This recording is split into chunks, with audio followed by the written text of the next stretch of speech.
집 고르는 조건 모두 다 다르겠지요?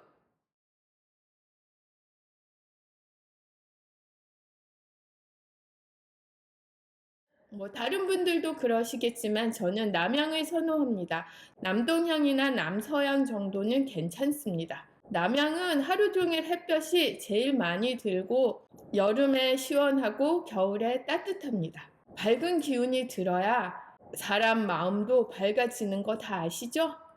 햇살이 쏟아지는 밝은 집을 좋아해서 천창이 있는 남향으로 이사 왔던 것입니다. 앞이 막히지 않은 풍경을 선호합니다. 앞이 막히면 일단 시야가 답답하고 시력에도 별로 안 좋은 것 같았어요. 저는 항상 앞에 트인 곳에 살다가 이번 집은 앞이 막힌 곳에 살았는데 생각보다 많이 답답했습니다. 그래서 앞으로 이사 갈 집은 앞이 막히지 않은 집을 선택하려 합니다. 집이 너무 크거나 집이 너무 작으면 생활에 불편합니다. 그래서 내 가족의 수와 내 가족의 생활 습관에 딱 맞는 적당한 집의 크기가 딱 좋습니다. 저희 집 같은 경우는 투룸이 딱 좋은 것 같습니다. 더 많아도 치워야 할 공간이 많아지는 거고 더 적으면 개인 생활이 있기 때문에 서로 불편할 수가 있습니다. 그래서 내가 청소하기 쉽고 내가 생활하기 편리한 딱 적당한 크기의 집이 좋습니다.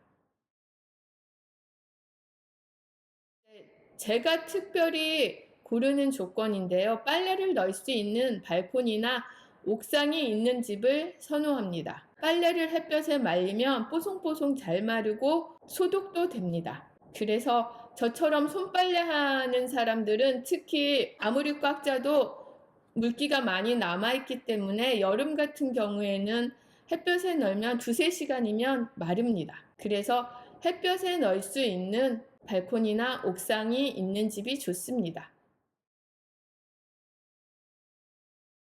거실도 그렇지만 방도 창문이 크고 넓은 것을 선호합니다. 어떤 분들은 겨울에 춥고 프라이버시에 방해된다고 창문이 큰 집을 선호하지 않으신 분도 있지만 저 같은 경우는 그런 것보다 일단 뻥 뚫리고 마음이 시원하고 환기가 잘 되고 햇빛이 많이 들어오는 집을 좋아하기 때문에 창이 넓고 큰 것을 선호합니다.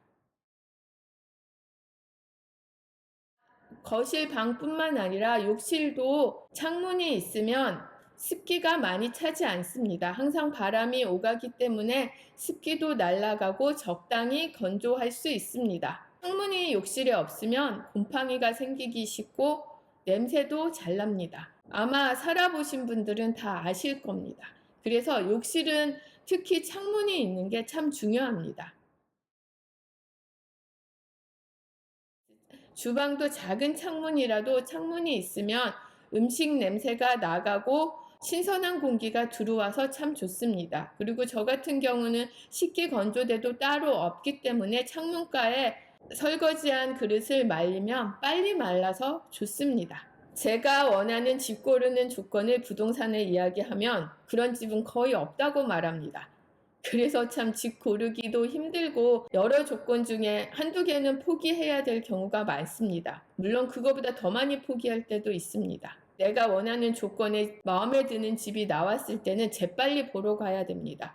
내가 원하는 조건이 다른 사람이 원하는 조건일 때도 많아서 그런 집은 금방 나갑니다. 발빠르게 움직이는 것이 최선입니다. 자신이 원하는 집에 살려고 하면요.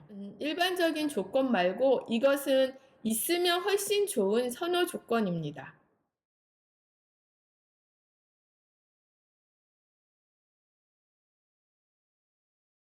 지금 제가 이야기하고 있는 곳이 주방의 아일랜드 식탁입니다. 이 아일랜드 식탁이 있으면 여기서 밥을 먹을 수도 있고, 일을 할 수도 있고, 책을 볼 수도 있고, 손님을 맞이할 수도 있습니다. 참 다용도 공간으로 쓸 수 있어서 너무너무 좋습니다. 그래서 책상을 사지 않아도 되고, 식탁을 사지 않아도 됩니다. 요즘은 아파트 같은 경우에는 수납장이 참 잘 돼 있는데요. 그렇게 수납장이 잘 돼 있는 곳으로 이사를 가면 따로 옷장을 사지 않아도 되고 서랍장을 사지 않아도 되는 경우가 많습니다. 그래서 저도 수납장이 잘 되어 있는 집을 선호하지만 작은 집은 수납장이 없는 집도 많습니다. 그런 경우에는 저는 새로 맞는 옷장을 사기보다 집에 있는 옷장을 가지고 갑니다. 새로 자꾸 물건을 사면 쓰레기를 자꾸 늘리는 일이 되고 또 무언가 돈을 써야 되기 때문에 웬만하면 새로 물건을 사지 않으려 합니다. 베란다가 있으면 냉장고가 작아도 식품을 보관하기 좋습니다. 겨울에는 주로 베란다에 과일, 채소를 보관하고 후숙 과일도 주로 박스째로 보관합니다. 베란다 창문은 항상 열어놓습니다. 베란다 위쪽 공간에 고추장 담글 때 쓰는 큰 스탠볼을 보관합니다. 저는 일일 산책을 거의 꼭 하기 때문에 주변에 산책할 수 있는 자연 환경이 있는 곳을 선호합니다. 이번에 사는 곳은 주변에 산이 없어서 참 답답했었는데 그 대신 호수 공원이 산책하기도 했습니다. 그렇지만 이제 산을 더 좋아하다 보니까 다음 이사할 곳은 산이 가까이에 있는 동네로 정했습니다. 몇 년 전 자동차를 없앴기 때문에 저는 대중교통이랑 걷기를 이용합니다. 때로는 자전거를 이용하기도 합니다. 그렇기 때문에 대중교통이 잘 되어 있는 곳을 선호합니다.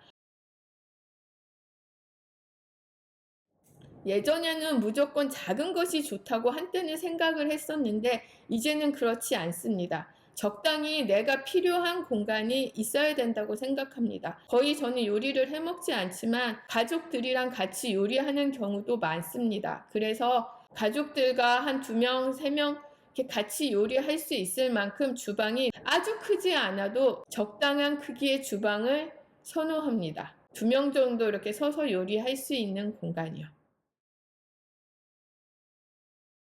또 집에 사용하지 않는 공간이 없는 것이 좋습니다. 사용하지 않는 공간이 많으면 청소하지 않아도 되는 공간을 청소해야 되고 관리해야 됩니다. 복층이 딱 그런 경우인데요. 이 복층은 보기에는 좋고 예뻐 보이는데 사용한 적이 거의 없습니다. 거의 빨래 널러 가는 통로 역할밖에 하지 않습니다. 그리고 방도 2개 필요한데 빨래 널 공간을 찾다 보니까 투룸에 그런 집이 없어서 3룸을 선택했습니다. 방 하나에는 그냥 옷장과 피아노를 보관하는 방이 되었습니다. 굳이 그런 공간은 필요하지 않습니다. 그래서 다음 이사할 집은 투룸으로 가려고 합니다. 필요 없는 공간이 있으면 괜히 나의 노력과 시간과 수고가 들어갑니다. 삶은 무엇을 얻으려 사는 것이 아니라 과감히 포기할 줄 아는 법을 배우는 것입니다. 얻으면서 배우는 것보다 내려놓고 포기하면서 배우는 것이 훨씬 더 크다는 걸 삶에서 배우고 있습니다. 지난 집을 선택할 때는 내가 포기할 수 없는 것에 집중했다면 이제는 과감히 제일 우선순위조차 포기합니다. 그렇지만 나는 설렙니다. 자연 품은 동양집과 만날 날이 한 번도 마주하지 못한 새로운 사람을 만나듯이 설렙니다. 언제나 낯설고 새뜻한 것에 도전하는 건 내게는 즐겁습니다. 낯선 동네에서, 낯선 집에서, 낯선 삶을 내디디려 합니다. 낯선 곳은 내게는 도전장이고, 모험장이고, 희망입니다. 낯선 곳이 내게 더 많은 위로와 평온함을 주기도 합니다. 이제 또 필요 없는 것은 비우고 꼭 필요한 것만으로 새로운 출발을 하려 합니다. 내려놓으면 새로운 무언가가 다가옵니다. 새 삶이 뚜벅뚜벅 내게로 걸어옵니다. 다음에 이사 갈 집 궁금하시죠? 2달도 안 남았습니다. 여러분은 이사 가실 때 제일 우선순위로 두는 조건이 무엇인지요? 사람마다 다 다르겠지요?